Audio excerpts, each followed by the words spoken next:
Bonjour à tous, bonjour mes amis. Je vous fais cette petite vidéo pour faire suite à la vidéo précédente où je parlais des fraudes pendant la campagne électorale.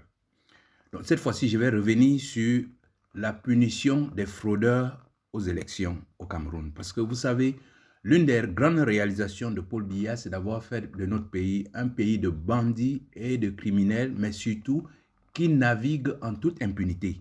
Donc, je fais cette vidéo pour rappeler aux Camerounais et à tous les étrangers qui seront sur notre territoire pendant les élections que nous, les Camerounais, nous sommes tellement en colère que nous n'allons pas tolérer les fraudes électorales.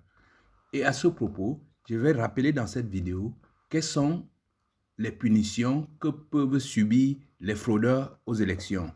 Donc, juste à titre de rappel, je vous avais dit, pour empêcher les élections, il faut vraiment punir les fraudeurs.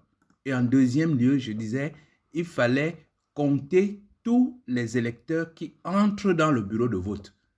C'est-à-dire que le chiffre des votants doit être égal au nombre de personnes qui sont entrées dans le bureau de vote. On n'acceptera pas un autre chiffre que celui-là. Troisième point, il avait dit qu'il fallait compter les votes le même jour et donner les résultats le même soir. Au-delà, on va entrer dans les processus de fraude et de complications. Donc, revenons à l'objet de cette vidéo, à savoir comment on punit les fraudeurs aux élections au Cameroun. J'ai pris ici 4 façons de punir les fraudeurs aux élections. Au Cameroun, la loi le dit. Je prends par exemple l'article 122 sur les fraudes électorales.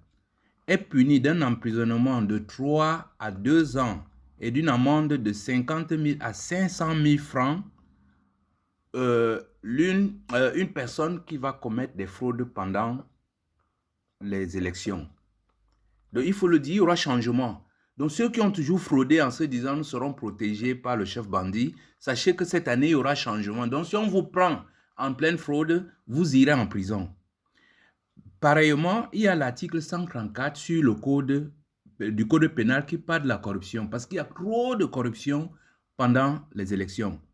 Donc, tout fonctionnaire ou agent public ou toute personne qui se livre à la corruption est passible d'une amende d'un emprisonnement de 5 à 10 ans et une amende de 200 000 à 2 millions de francs.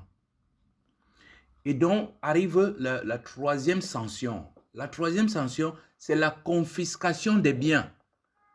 Parce qu'une fois qu'on vous a donné ces amendes-là, on n'attend pas que vous allez payer. Non, on commence immédiatement par saisir vos biens après une évaluation de comment vous avez fait pour avoir ces biens-là. Donc, mes chers amis, tenez-vous à carreau. Tous ceux qui ont volé des milliards et des milliards, ne donnez pas l'occasion aux Camerounais de se tourner contre vous. Gardez vos sous chez vous, n'allez pas corrompre les Camerounais parce que nous voulons le changement cette année. Et en dernier ressort, il y a ce qu'on appelle la justice populaire. Le monde entier connaît le Cameroun aujourd'hui comme l'un des endroits où la justice populaire est pratiquée aussi bien par l'État que par les populations. Je vais vous donner juste quelques exemples. Si vous volez un téléphone au Cameroun, si vous volez le sac d'une dame qui se balade dans la rue, ou bien si vous volez la moto d'un moto-taximan, vous avez de fortes chances d'hériter de votre dernier cadeau, c'est-à-dire 3 roues autour du cou, et vous êtes brûlé vif. Voilà une justice populaire. Deuxième exemple, vous avez vu Martinez Zogo, comment les membres du gouvernement commandés par Biya et sa femme ont décidé de la justice qu'il fallait appliquer à notre frère. Quel qu'en soit ce que notre frère a pu faire, on aurait même pu l'arrêter, le mettre en prison, même pour 100 ans. Mais le tuer de cette façon, l'abîmer de cette façon et le jeter dans la rue, c'est une incitation à la justice populaire qui ne dit pas son nom. Donc, je lance un appel aux fraudeurs. Si le jour des élections, restez dans votre quartier, votez dans votre quartier, n'allez pas dans notre quartier. Vous risquez de faire votre dernier déplacement. Donc, un autre troisième exemple, pour ceux qui n'ont toujours pas compris ce que c'est que la justice populaire, demandez au président de la République sortant, Paul Biya, comment il a été pris en chasse en Suisse.